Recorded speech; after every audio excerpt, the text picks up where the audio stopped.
శిలాజిత్ ఉపయోగం మహా అద్భుతం. షుగర్, డయాబెటీస్, మధుమేహము ఈ సమస్యతో బాధపడే వారికి ఇది మహా అద్భుతం అని చెప్పాలి. వీళ్ళకి ఇది దేవుడు ప్రసాదించిన వరం అని చెప్పవచ్చు. ఈ మధుమేహంతో బాధపడేవారు ముఖ్యంగా బలహీనులైపోతారు. అటువంటి వారికి తిరిగి శక్తిని ప్రసాదించడంలో ఇది దివ్యంగా పనిచేస్తుంది. బలహీనతను తగ్గిస్తుంది, నరాలలో శక్తిని నింపుతుంది, ప్యాంక్రియాసిస్ ని బలంగా చేసి ఇన్సులిన్ ని స్టిమ్యులేట్ చేస్తుంది. మరి షుగర్ ఉన్న వాళ్ళలో చాలా మందికి అతిమూత్రం ఎక్కువగా యూరినేషన్ అవుతుంది కదా, అలాంటి వాళ్ళ సమస్య కూడా తగ్గుతుంది. అంటే యూరినేషన్ ఎక్కువ సార్లు వెళ్లే అవసరం లేకుండా చేస్తుంది. ఎలా వాడాలి? ప్రతిరోజు కూడా 500 mg నుంచి మిల్లీగ్రాముల నుండి 1 గ్రాము వరకు ఉపయోగించవచ్చు.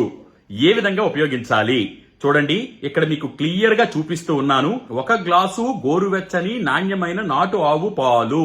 ఒకవేళ మీకు నాటు ఆవు పాలు దొరకకపోతే ఆవు పాలైనా పర్వాలేదు, ఒకవేళ అవి కూడా దొరకకపోతే మీకు దొరికేటువంటి నాణ్యమైనటువంటి పాలను, అది కూడా వెన్న తీయనటువంటి పాలలో అవి బాగా మరిగించిన 1 గ్లాసు పాలలో 1 గ్రాము 500 మిల్లీగ్రాముల నుంచి 1 గ్రాము పరిమాణం వరకు, అంటే బఠానీ గింజంతా తీసుకొని పాలలో వేసి బాగా కరిగించాలి. వేడి పాలల్లో అయితే తొందరగా కరుగుతుంది. ఇందులో మీరు ఏమీ కలుపుకోవాల్సిన పని లేదు. శిలాజిత్ కలిపినటువంటి ఈ పాలను ప్రతిరోజు కూడా ఉదయం పూట పరగడుపున ఖాళీ కడుపుతో ఈ పాలను సేవించండి. టీ కాఫీలకు బదులుగా వీటిని సేవించండి.